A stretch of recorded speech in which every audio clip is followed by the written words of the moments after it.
And just a little brief intro. So these, what I call them curious about coaching sessions, because a lot of people don't understand what mindset coaching is.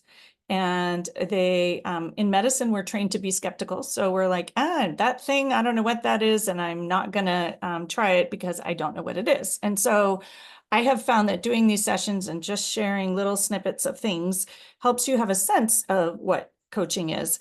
And I also shared in my email today a fun article from the New York Times about coaching, and it talked about how coaching is the Silicon Valley's sort of Uber brand new approach, new paradigm way of approaching mental health, but I would also say physical health or emotional health or life health, and sort of as a performance tool. So it's not all my favorite, but a lot of it was really sort of insightful and gives a lot of information about coaching versus therapy, which is something that a lot of people often have questions about. So if you get my emails, which I assume you do since you're here, I put a link to it there.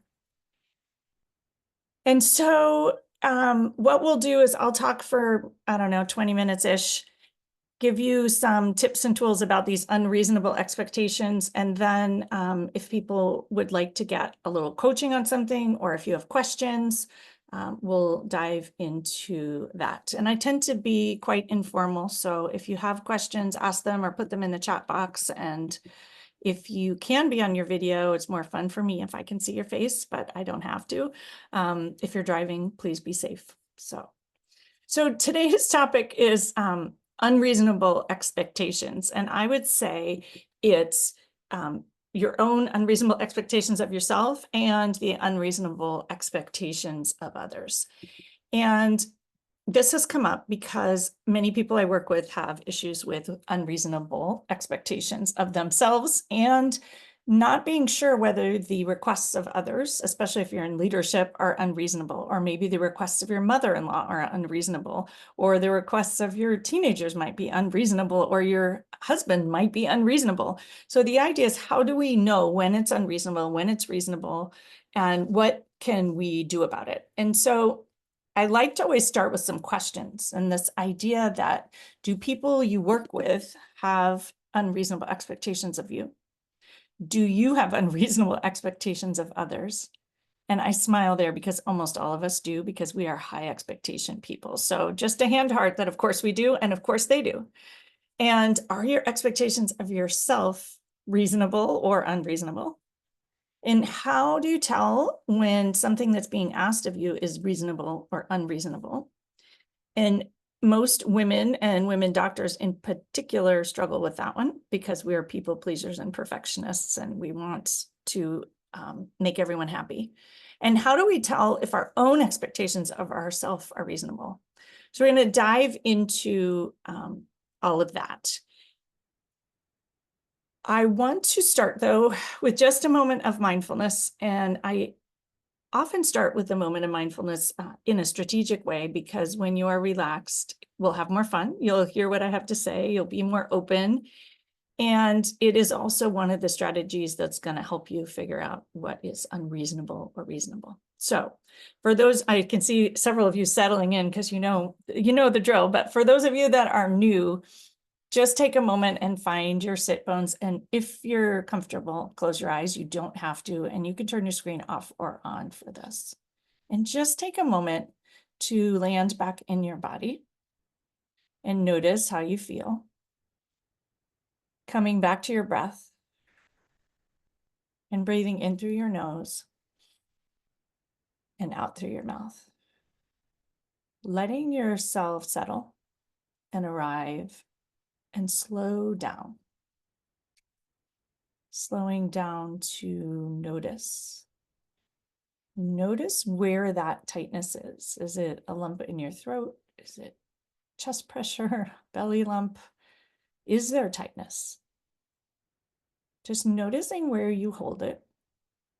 Noticing where you get your information. Noticing if you're connected to any information within. Breathe in through your nose, sending it to wherever there might be tightness. And exhaling, let it out. And bring a hand to heart And the other hand might be hand to belly or hand to heart, noticing where maybe you feel that tension. And if it's in your throat, maybe it's a hand to throat, but not a tight hand. Just checking in and listening. What is the message in that tension? Breathing into it again and breathing out. Noticing your nervous system here, inviting it to soften and melt a bit, and giving yourself permission to listen. No obligation to do anything in response to what you hear, but just letting it be seen, witnessed. Our body actually carries tons of messages. Allowing that to be true and remembering that even though we were taught that our body's messages are irrelevant in medicine when we're working, perhaps there's lots of information in there for you. Can you notice it without judgment of yourself or others? Taking 3 more breaths just simply because it feels good. At the end of the day, bathing every cell with a little oxygen, a little nourishment, a little kindness and compassion. Repleting yourself a little bit.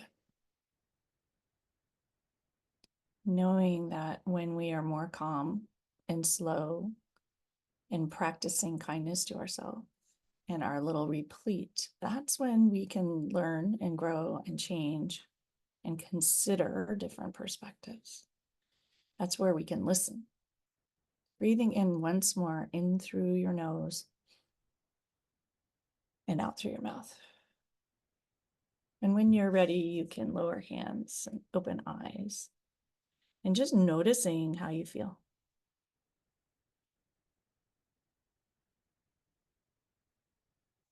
And I will just mention, since Gail is here, that Gail and I were talking about this topic of unreasonable expectations, and she said, well, I had all those before I found mindfulness, and probably you still have them and I still have them too, but we're onto ourselves a little bit more.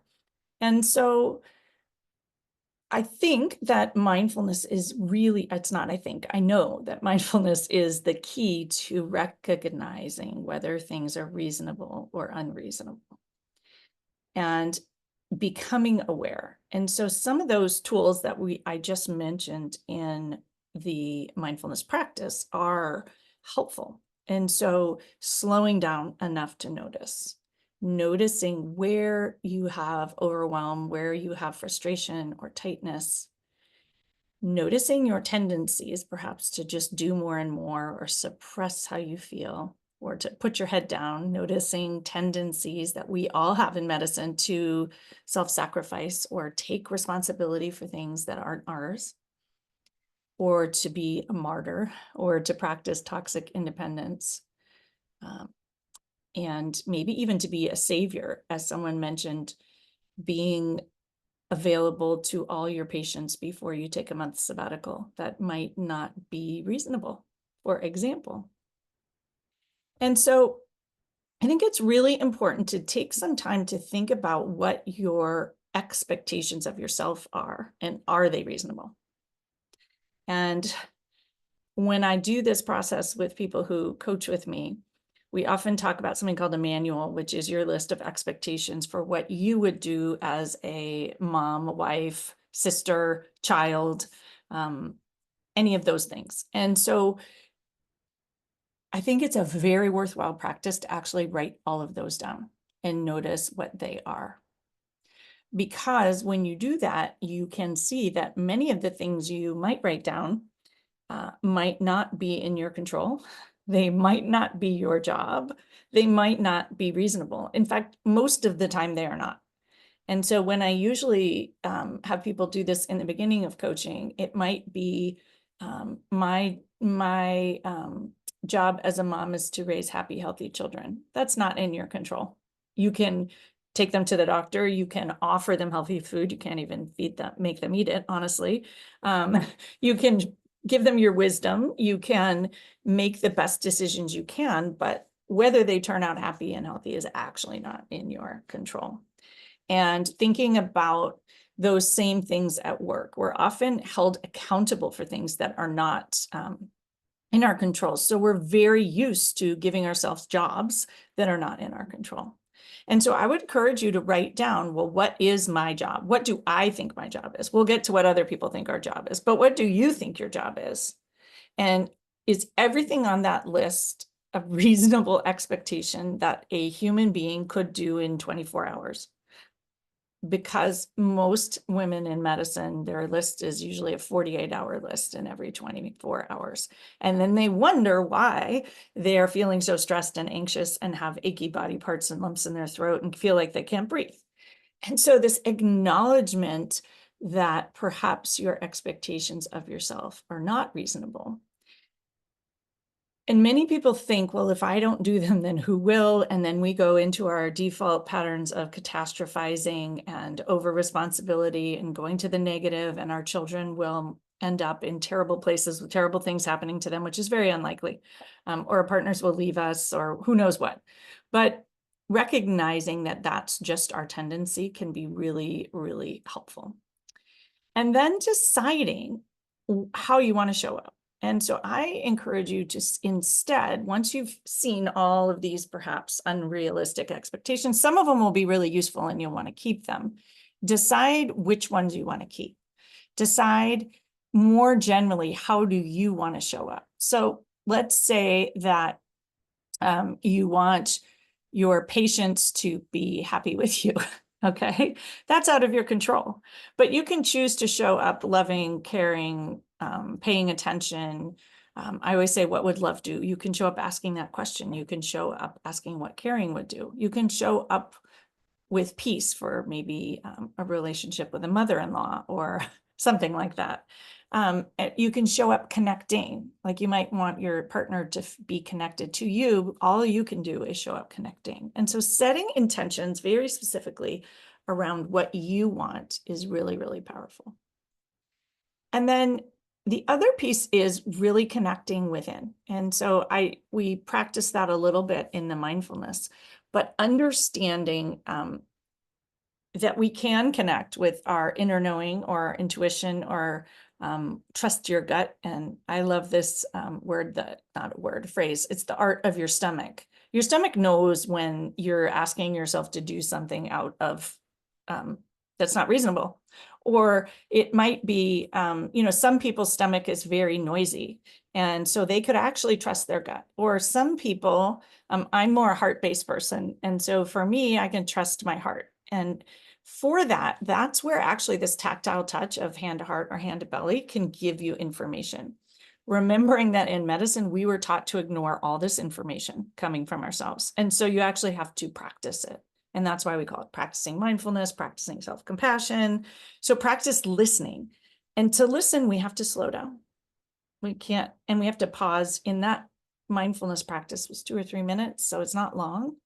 And when you learn to listen again, then you have this information, and you usually, your gut knows when your things that you're throwing on yourself are unreasonable. That's where you don't sleep well. That's where you feel anxious and tight and exhausted and frustrated and maybe irritable and maybe short. And so recognizing that. And so know that you are a stomach person, you're a heart person. Where is your information and where do you want to see? There's a book by Rachel Naomi Remen, and she talks in the author's note about seeing with your heart. So what if you saw with your heart, what would your expectations of yourself actually be? They would be very different than what you first wrote down. And I think that we tend to not trust ourselves and discount what we know. And we actually do know what's reasonable and unreasonable, but we judge ourselves for it because we were trained to judge. And we don't show ourselves compassion, and we're mean to ourselves about it. And so we just stick to that and wonder, why am I so overwhelmed? Why am I so exhausted? So those tools can help you.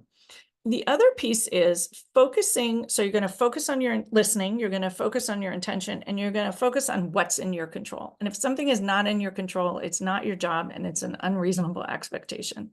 So I often will say, okay, what's in my control about this? Is something that you're asking yourself to be responsible for not in your control? Then that's unreasonable.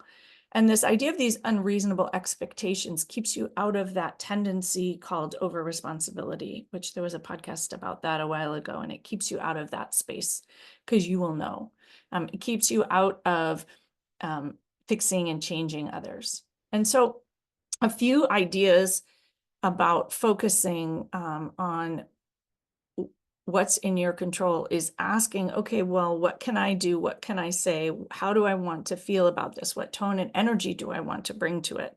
And none of that is determining the outcome. It's just determining how you experience it. And that will give you back some empowerment to allow you to shift. So what I think our job is around our own expectations of ourselves is to trust ourselves, which many of us are terrible at. So that takes a lot of practice as well. We were in many ways taught not to trust ourselves. We should look outside ourselves for external validation. We should look outside ourselves for the right or the wrong way and what we're supposed to be doing. And honestly, if you do that in our society today, every woman would fail every day because all of the expectations are unreasonable. And so the other thing is asking good questions, asking what's in your control, asking what's reasonable, asking, is this my job? Is this mine to fix? And letting go of what is not. So I think that that is a very helpful way to think about it. And then is really thinking, is what other people asking you reasonable? And I would offer that I think that most of us in medicine now have a very clear idea of what is reasonable for patients to ask for or not. We're usually very clear if it's unreasonable, and it's usually not dramatic in our mind. We're like, that's unreasonable. I can't give you narcotics, or I can't do this, or I, of course, can't respond in this way. And we tend to have not as much drama about it.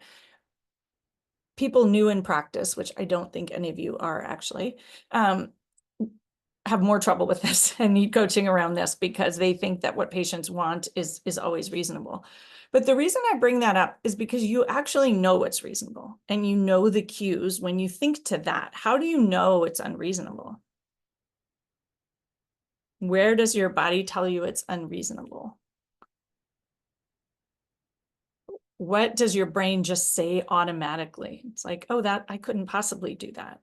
That's not in my control. I can't, maybe it's out of alignment. I can't write a service dog prescription for something. We usually know and are very clear, and we know in our gut. And so this is a message that you can trust yourself. So that's the first way to sort of figure out what's reasonable if it's someone else's expectation. Then the other thing is to say, is it in my control? Is it my responsibility? Is it my job? And I would compare this, how do you respond to the patient situation versus when admin or leadership asks you to like cover all the calls because someone's out.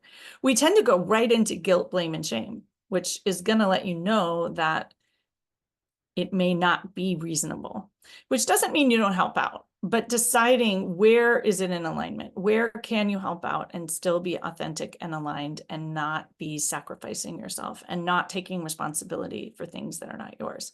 And if you happen to be a leader, and that's actually where this topic came up from someone who was a chief of a department and her whole department was falling like flies to COVID.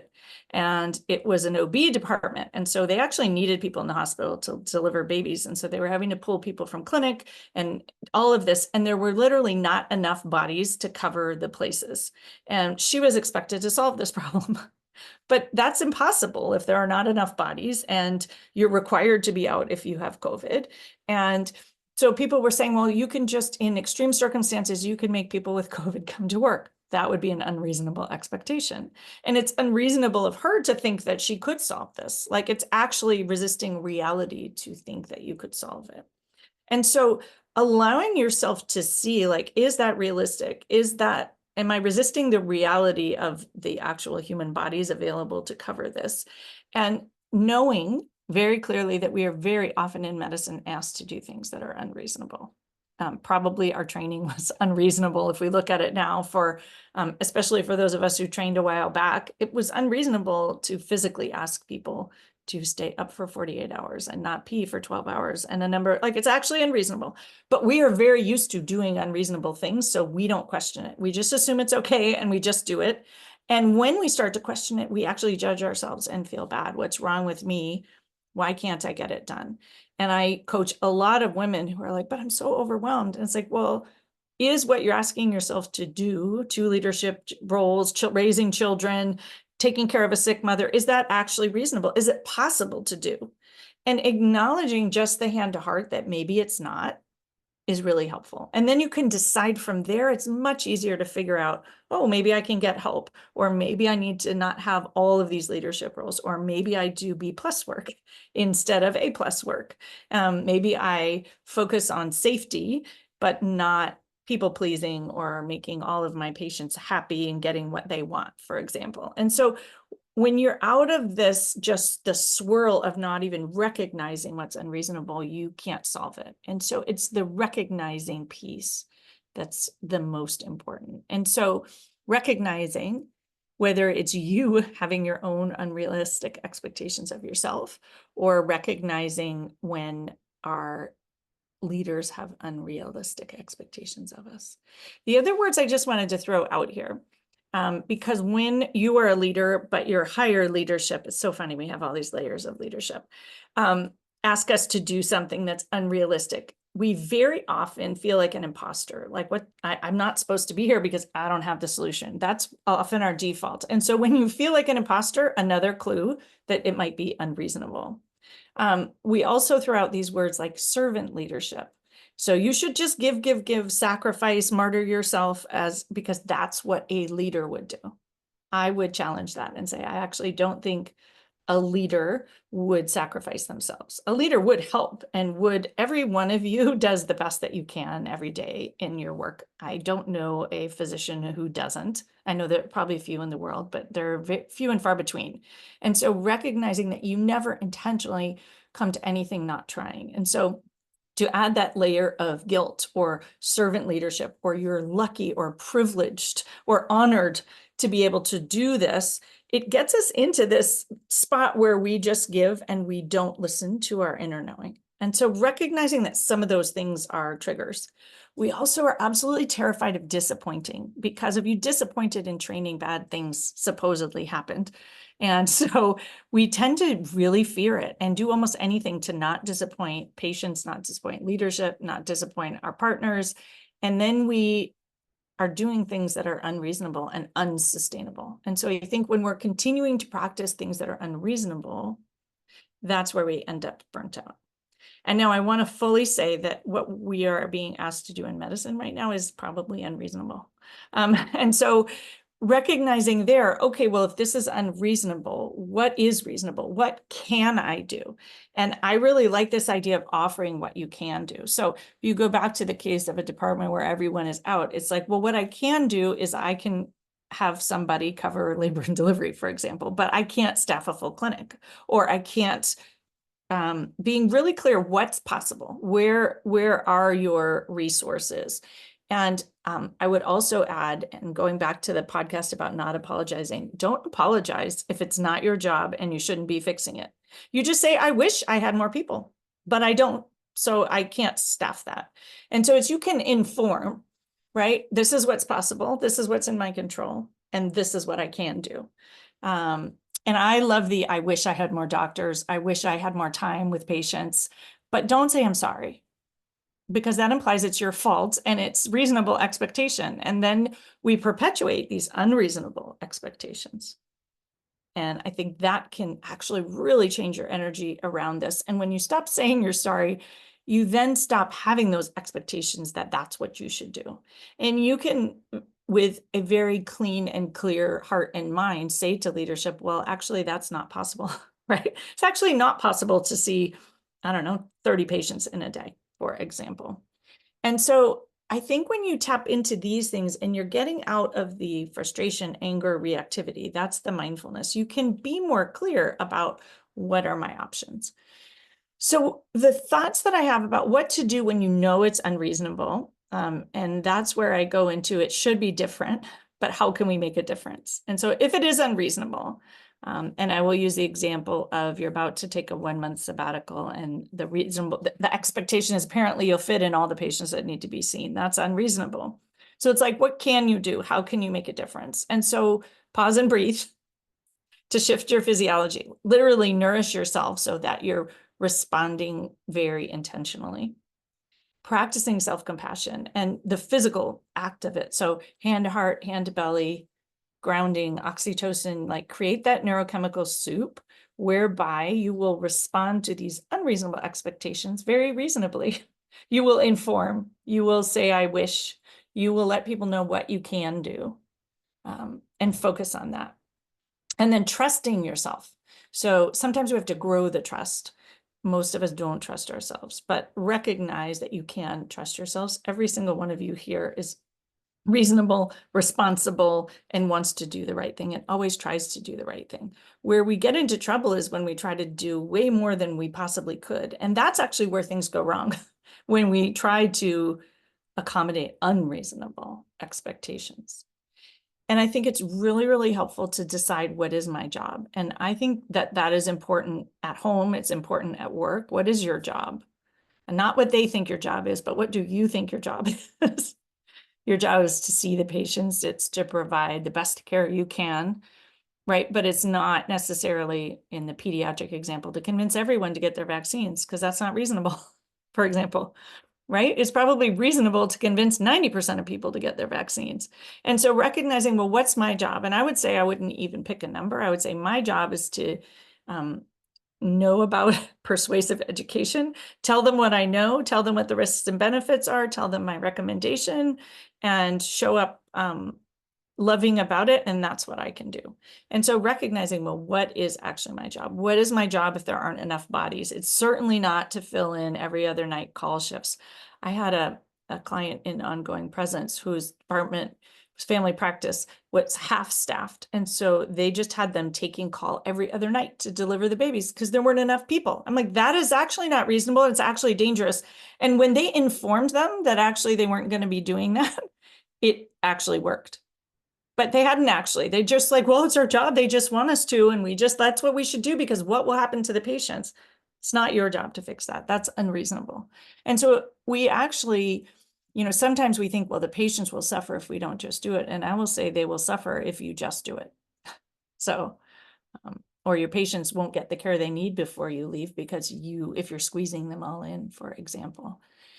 And then asking really good questions, which is what I often talk about. And so deciding what you want to be your guiding light. So I'm going to go to what would love do? Like, what would love do in the face of these unreasonable expectations? Or you choose your word. What would peace do? What would responsible do? I actually like that, because responsible wouldn't comply with unreasonable things.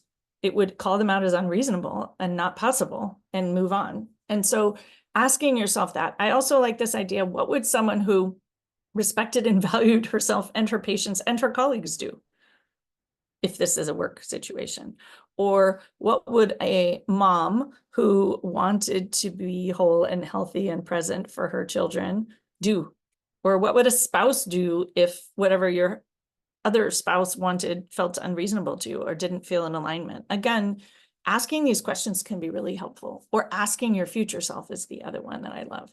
Next month, what will you wish you had done? Or next week or tomorrow, what will you wish you had done about maybe an unreasonable expectation that you would just fit in all the late patients? Or, oh, I love this one. See all the patients for the doctor who called out sick, because someone has to see them. So I think it's helpful. Once you start to see these things, you're like, oh, okay.